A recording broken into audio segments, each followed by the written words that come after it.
First, Mayor, thank you, not just for allowing us to have this press conference here and hosting us, which we deeply appreciate, but I think I can speak for folks throughout this community for your leadership during, in the long history of this wonderful city. I imagine there have been few occasions that have been as challenging as the past days, and it's just been, I just really admired your leadership during that extraordinarily challenging time. The people of the city appreciate that. That's what I hear when I'm out talking to folks. And so thank you for your leadership and your partnership as we work through this. Thanks to all of you for being here as well. We appreciate you taking time. Let me just start by saying yesterday late afternoon, I visited a neighborhood devastated by the fire. And I think just before I got there, the neighborhood, I think it just opened up. So as it turned out, a few folks were actually there in the neighborhood. I had the chance to, and really the honor to meet with first responders, firefighters from California. We have a number of states helping us out, and of course from Washington State. And I expressed my deep appreciation to them on behalf of the people of the state of Washington for their truly extraordinary service. I met with homeowners. It ranged from a homeowner who her home was one of the very few standing in that neighborhood.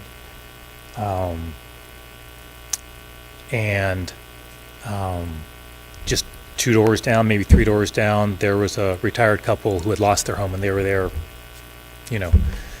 going through the rubble of their home. When talking to that couple, really what I was most struck by, I think, Mayor, and talking to them at some length was, and they've been at home for a long time, and I said something like, what a loss it must be to lose your home, something like that. And they said, it's interesting, they said, well, losing the home, of course, is awful, but what they said was losing the community is worse. By the community of people in that neighborhood, the friends they made over many years in that community, which I was struck by that. And maybe I shouldn't have been, but for them, the home was devastating, but losing that community, they just talked at length about that and specific neighbors and experience they'd had over many years together. And it's our job as elected leaders, do our best to try and help rebuild that community as quickly as we can and help folks who are really under extraordinarily challenging situation. I visited the convention center today. Thanks to the Red Cross, my goodness, those folks do incredible work, incredible work. In the neighborhood I went to yesterday, each home had a big blue box there, and it was provided by the Red Cross, and what it was materials folks could put on, masks, protective gear, to go through the rubble of their home, which is not, always so safe. And I just was so impressed that was right there for every single home that was already there waiting for them. And I think it's fair to say that meeting individuals on the ground, at the convention center, folks who have temporary housing there, or folks in neighborhoods, that's obviously only strengthened our resolve collectively to do everything we can to help people in this community and across many communities in Washington State who are deeply impacted by fires. I want to emphasize the very strong partnership between all levels of government to address the situation we have across many communities in our state. I especially appreciate the very quick action by the federal government on multiple fronts. I'll speak more about that a bit later, and we'll also discuss that we'll soon be seeking a major disaster declaration to unlock financial assistance for individuals. So I'll speak a bit about that at the end of my remarks.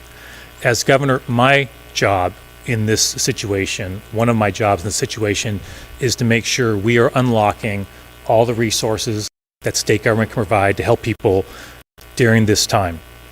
We're joined today, as the mayor said, by elected leaders and leaders of many state agencies who have all been working hard to address this situation.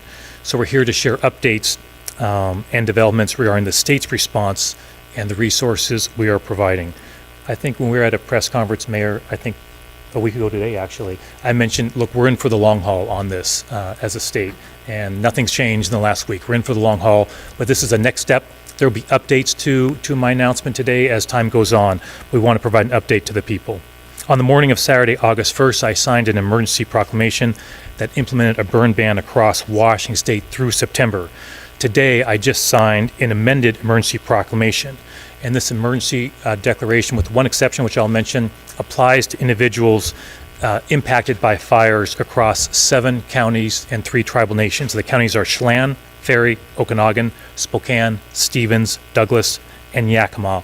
And the tribes are the Confederated Tribes and Bands of the Yakima Nation, the Confederate tribes of the Colville Reservation, and the Spokane Tribe of Indians. The actions in this new emergency proclamation will help impacted Washingtonians and businesses by waiving and suspending certain state laws during the emergency. There are numerous actions, so I'm going to divide them into three categories. Those are for individuals, laws we're waiving and suspending that will help individuals, those that will help businesses, and those that will help folks related to healthcare. I'll move very quickly through these because there's a lot of them, but I do want to touch on them at least very briefly. So first, for individuals. Many Washingtonians, as you know, have lost literally everything, including critical personal documents like their driver's license, ID card, birth certificate, and vehicle and vessel titles. The Department of Health, working with the Department of Licensing, will be on site at the Emergency Disaster Center at Shadle Park High School to help Washingtonians obtain new copies of personal documents at that location. Licenses, ID cards, and other Department of Licensing records will be available today. Vital records through the Department of Health will be available starting tomorrow. My emergency proclamation requires that there is no charge for this service for anyone who's impacted by the fires. My emergency proclamation also enables the Department of Licensing to grant extra time for people to renew their business and professional licenses. This includes, for example, licenses related to cosmetology, notaries, real estate, security guards, and numerous other professions. So check your professional license, see if it was issued by the State Department of Licensing. If so, contact DOL to see if you qualify for an extension if you missed your renewal deadline because of the wildfires. Washington State has an important program called the State Individual Assistance Program for individuals who have lost their homes during a declared emergency. My emergency proclamation makes everyone without insurance who lost their home eligible to receive this assistance regardless of their household income.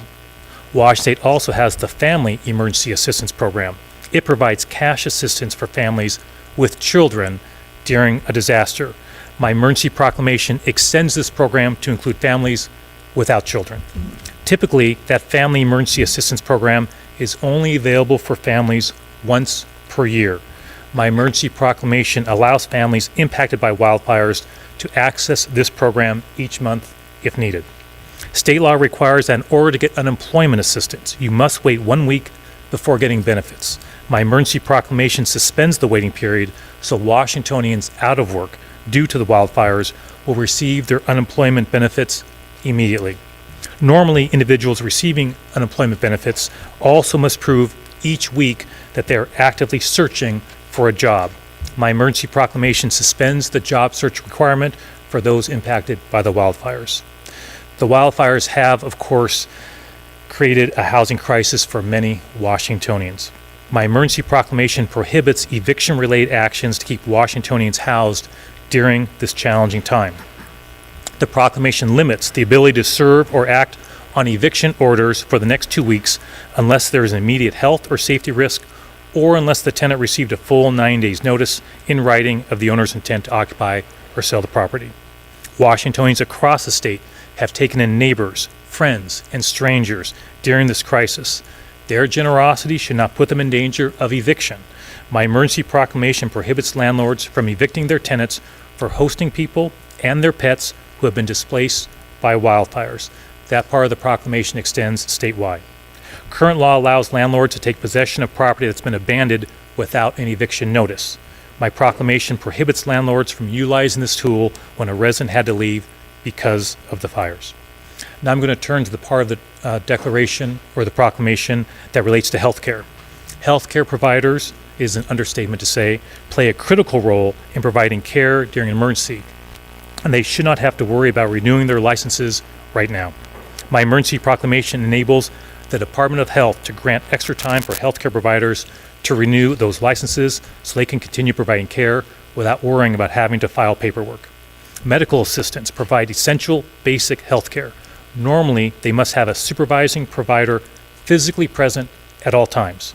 My emergency proclamation waives that requirement as long as the supervising provider is immediately available. This enables assistants to provide important healthcare services without delay. Hospitals are facing staffing shortages as the local workforce is directly impacted by fires and evacuations. My proclamation waives the requirement that hospitals document and verify providers' clinical privileges. This temporary waiver will help that facilities add and retain healthcare providers quickly during the emergency. Healthcare facilities, including hospitals, need to quickly stand up alternative care sites during emergencies. My proclamation waives state laws regarding the construction of new healthcare facilities in fire-impacted areas. In an emergency, hospitals need the flexibility to provide care at alternative sites. To add flexibility, my emergency proclamation waives the requirement that hospital licenses be only for the specific premises named in their original license application. My proclamation also waives a similar requirement for pharmacy licenses, allowing them to operate at alternative locations. My proclamation waives the requirement that pharmacies must display their licenses to further remove barriers providing medications to Washingtonians. And the proclamation waives restrictions on admissions and capacity limitations for adult family homes and assisted living facilities, and temporarily suspends certain paperwork requirements so that these facilities can focus on serving residents who have been displaced by the wildfires. Now I'm going to speak briefly about my emergency proclamation that will assist businesses. During an emergency, essential supplies to communities and firefighters must move as quickly as possible. My emergency proclamation suspends the rules limiting the number of hours that truck drivers can be behind the wheel as long as they've had enough rest. Impacted businesses should not be penalized with fees for filing taxes late. My emergency proclamation waives those late fees for employers who can't file or pay their second quarter 2026 taxes on time because of the fires. Rebuilding homes lost to fires should be as streamlined as possible. My emergency proclamation directs state agencies to submit reports within 30 days of today identifying statutes, regulations, or building code provisions that can be waived or suspended to streamline state regulations and permitting requirements for people who are rebuilding. The mayor and I just had a conversation about this before this press conference. Obviously, working with local jurisdictions have their own rules as well. This is a complex undertaking, but really determined to streamline this process as much as possible. The National Guard and the State Guard remain on state active duty to help fight the fires and keep us safe. You'll be hearing from General Welsh momentarily, and we're deeply appreciative of their service. So this covers the items in my emergency declaration, but I want to emphasize that the team you see behind me and many others who could not make it today, we're still going through state statutes to see what should be waived or suspended. We invite community members, business owners, or anyone who knows of a state regulation or law that's getting in their way right now, let us know so we can take a look at that, go through the legal process, and see if that's something we can change to help folks out. I want to conclude by just saying a few words about our work with the federal government. I think I mentioned earlier how appreciative I am that the federal government has responded. Quickly is not the word. I mean, they've just been on it. I've had proactive outreach from multiple cabinet members to ask how they can help. And that means a lot to us in a really challenging time. We especially appreciate the administration moving so quickly to grant our emergency declaration request. We also appreciate Secretary Kennedy last week granting our request for a public health emergency for these areas. That public health emergency allows providers to increase access to health care for Washingtonians on Medicare and Medicaid in those areas. This makes a huge difference for folks during emergency, and we appreciate the federal government stepping up quickly to make that happen. One thing I just really want to emphasize with the media here and for the people is there are essentially two big asks we have of the federal government to oversimplify things a little bit. The first is that immediate disaster assistance, which they have granted. Okay, we asked and they granted that.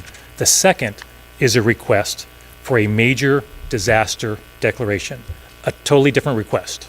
Okay, and the major disaster declaration, that is what unlocks significant financial assistance for individuals and for municipalities.